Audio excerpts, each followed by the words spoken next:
रख हौसला वो मंजर भी आएगा, रख हौसला वो मंजर भी आएगा, प्यासे के पास चलकर समंदर भी आएगा।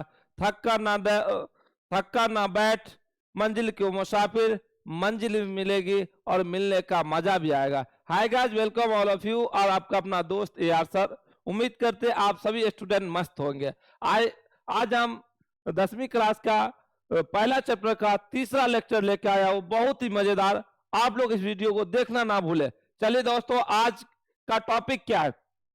आज का टॉपिक है अंक गणित की मूलभूत प्रमेय। गणित की मूलभूत प्रमेय। इस प्रमेय को देखते हैं। प्रत्येक भाज्य संख्या को अभाज्य संख्याओं के गुणनफल के रूप में व्यक्त किया जाता है।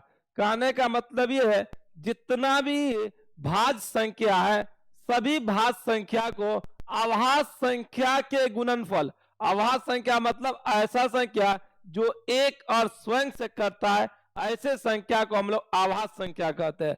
तो भाज्य संख्या, जितना भी भाज्य संख्या है, सबको अभाज्य संख्या के गुणनफल के रूप में लिखा जाता है। चलिए दोस्तों देखते हैं। जितना भी भाज्य संख्या है, मान लिया जाए 15 है, तो 15 क्या है? भाज्य संख्या है। इसका जब हम फैक्टर करेंगे, अभाज्य गुणनखंड करेंगे, ये 15 का जब हम अभाज्य गुणनखंड करेंगे, दोस्तों देखते हैं फैक्टर कितना होता है। 15 का फैक्टर देखते दोस्तों कितना होता है। जब 15 का हम फैक्टर करते हैं तो ये भाग 3 से लग जाएगा, 3 पंचे 15, 5 से लगाएंगे तो कितना लगेगा? 1 लगेगा। तो कितना हो जाएगा? 15 का जो अभाज्य गुणनखंड है का गुणनफल है वह कितना है? 3 गुना 5। दोस्तों 3 भी अभाज्य संख्या है और 5 भी कितना है? अभाज्य संख्या। 3 भी अभाज्य संख्या है और 5 भी अभाज्य संख्या। मान लिया जाए 20 ही ले लिया जाए, 20 तो एक भाज्य संख्या है ना। जब भी इसका अभाज्य गुणनखंड करेंगे, जब भी इसका हम प्राइम फैक्टर करेंगे, तो इसका जो गुणनफल होगा ना, इसका जो गुणनफल होगा वो किसके रूप में होगा? अभाज्य संख्या के रूप में होगा। किसके रूप में होगा? अभाज्य संख्या के रूप में होगा। देख लिया जाए 20 का फैक्टर, 20 का फैक्टर देख लिया जाए। 20 का फैक्टर 2 से भाग लगाइए 10, 2 से लगाइए 5 और 5 से लगाइए कितना होगा? 1 हो गया। यानी कि इसका जो फैक्टर आया 2 गुना कितना आ गया? 5। दोस्तों 2 क्या है? अभाज्य संख्या है। 5 क्या है? अभाज्य संख्या है। यानी जो भी भाज्य संख्या, जितना भी भाज्य संख्या है, अगर उसका हम अभाज्य गुणनखंड करते हैं, अभाज्य प्राइम फैक्टर करते हैं, तो उसका गुणनफल जो आएगा वो कौन संख्या होगा? अभाज्य संख्या होगा। कौन संख्या होगा दोस्तों? अभाज्य संख्या होगा। जैसे मान लिया जाए 30 ले लिया जाए, 30 भी भाज्य संख्या है।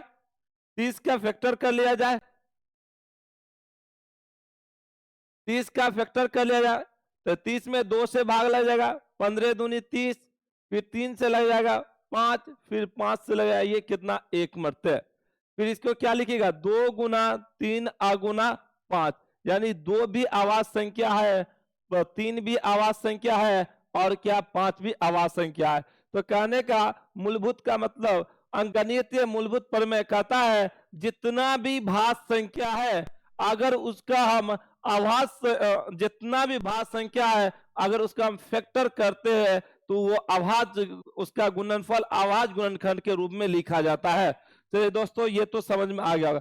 आगे कहता है यदि अभाज्य संख्याओं के गुणनखंडों के क्रम पर ध्यान दिया जावे तो ये गुणनखंड अद्वितीय होगा। अद्वितीय का मतलब ये होता है कि अगर हम 30 का फैक्टर किए तो अगर उसको किसी भी क्रम के अनुसार लिखे, अगर मान लिया जाए यहां पे हम लोग एक संख्या ले लिया जाए 18, अगर इसका हम लोग गुणनखंड करते हैं तो देखेंगे 2 से लगा दीजिए, 18 में 9 मरते हैं, फिर 3 से लगाइए, 3 और 3 से लगाइए कितना? 1 हो गया। और इसको हम लोग कैसे लिख सकते हैं? 2 गुना 3 लिखिए। अद्वितीय का मतलब इसकी क्रम को चेंज कर दिया जाए, इसकी क्रम को क्या किया जाए? चेंज कर दिया जाए। अगर इसको हम 3 गुना 2 गुना 3 लिख दें क्या इस 18 से ज्यादा हो जाएगा? नहीं, जितना 18 अगर जितना फैक्टर करके आया है उतना ही होगा। तो 3 दूनी 6 और त्रिके कितना हो गया? 18। तो अद्वितीय का मतलब ये हो गया कि संख्या जितना रहेगा उसके बस क्रम को चेंज कर दे। अगर क्रम को हम चेंज करते हैं तो उसका मान में कोई बदलाव नहीं होगा। अगर मान लिया जाए, हम लेते एग्जाम्पल 48। 48 का जब दोस्तों फैक्टर करते हैं, जब 48 का फैक्टर करते हैं, 2 से लगा दीजिए 24, 2 से लगा दीजिए 12, 2 से लगा दीजिए 6 और 2 से लगा दीजिए कितना हो गया? 3 हो गया। फिर 3 से लगा दीजिए दोस्तों कितना हो गया? 1 हो गया। जब इसको लिखा जाएगा 2 गुना 2 गुना 2 गुना 2 गुना कितना? 3। और इसके क्रम में परिवर्तन कर दिया जाए, क्रम को उल्टा फुल्टा कर दिया जाए। अगर इसी क्रम को हम कर दे 3 गुना 2 गुना 2 गुना 2 गुना 2, तो क्या दोस्तों इसमें कुछ बदलाव, इसके जो 48 है इसमें कुछ बदलाव आएगा? गुना कीजिए उतना ही 48 आएगा। तो अद्वितीय का मतलब होता है कि उसके क्रम में उल्टा पुल्टा करने पर कोई बदलाव नहीं होगा, इसीलिए इसका आंसर ये क्या होता है? इसका गुणनखंड अद्वितीय होता है। उसके क्रम को आप उल्टा पुल्टा कर दीजिए, कोई फर्क नहीं पड़ेगा। चलिए दोस्तों आगे चलते हैं। क्वेश्चन है 128 को आवाज गुणनखंडों के गुणनफल के रूप में व्यक्त कीजिए। 128 को आवाज गुणनखंडों के गुणनफल के रूप में व्यक्त कीजिए। गुणनफल मतलब होता है गुना का रूप। गुणनफल का मतलब क्या होता है दोस्तों? गुना का रूप होता है। तो सबसे पहले 128 का हम फैक्टर कर लेंगे। एक साइड में कहीं पर फैक्टर कर लीजिए। चलिए इसमें 2 से लग जाएगा क्योंकि संख्या के अंत में 8 है, तो ये 2 से कर जाएगा। 2 छक्के 12, 2 चौके 8, फिर लगाए 3 दूनी 6 32, 2 से लगा दीजिए 16, 2 से लगा दीजिए 8, 2 से लगा दीजिए 4 और 2 से लगा दीजिए 2 और 2 से लगा दीजिए कितना? 1 हो गया। 128 को आवाज गुणनखंडों के गुणनफल के रूप में व्यक्त कीजिए। अब दोस्तों कितना आया? 128 बराबर क्या है? 2 गुना 2 गुना 2 गुना 2 गुना 2 गुना 2 गुना कितना गया? 2। ये गुणनफल के रूप में हो गया। तो कोई भी संख्या है उसका हम लोग आवाज गुणनखंड करेंगे, सबसे पहले उसका हम क्या करें? एक तरह का फैक्टर कर लेंगे, उसको जितना भी संख्या है उसको गुना के रूप में सजा देंगे। गुना के रूप में सजाना ही क्या कहलाता है? गुणनफल का रूप। चलिए दोस्त, अब हम लोग इस चैप्टर में मौसा और लसो को भी पढ़ेंगे। अभी हम लोग का जो टॉपिक है वो मौसा है, जिसको हम लोग कहते हैं एचसीएफ। वह बड़ी से बड़ी संख्या जो दी गई संख्या को पूर्णतः विभाजित कर देती है। वह बड़ी से बड़ी संख्या जो दी गई संख्या को क्या करती है? पूर्णतः विभाजित कर देती है। ऐसे उसे हम लोग क्या कहते हैं? मौसा। उसे हम लोग क्या कहते हैं? मौसा, यानी महत्तम समापवर्तक। क्वेश्चन है आवाज गुणनखंड विधि द्वारा पूर्णांक 20, 45, 75 का मौसा ज्ञात कीजिए। कौन सा विधि के द्वारा? आवाज गुणनखंड विधि के द्वारा। दोस्तों एक बात याद रखिएगा कि मौसा निकालने के लिए आवाज गुणनखंड विधि द्वारा में बड़ी सबसे छोटी संख्या, सबसे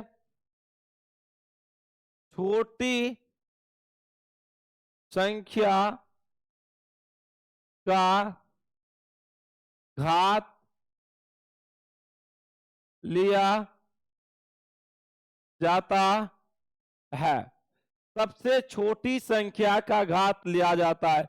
जिस संख्या पे सबसे कम घात हो उसी संख्या को लिया जाता है। देखते दोस्तों, आपका क्वेश्चन था 20, 45 और 75 और 75। 20, 45 और क्या है? 75 है। तो अब पहले हम 20 का फैक्टर कर लेते हैं। 20 का फैक्टर कीजिए, 2 से ले जाएगा 2 दान 20, 2 से लगाइए 5 और 5 से लगाइए कितना होगा? 1 हो गया। अब इसको लिखना इस तरह, 2 कैगो आया दोस्त? 2 गो, तो 2 पे पावर 2। 5 कैगो आया? 5 एक ही है, तो 5 एक ही हो गया। अब 45 का फैक्टर कीजिए,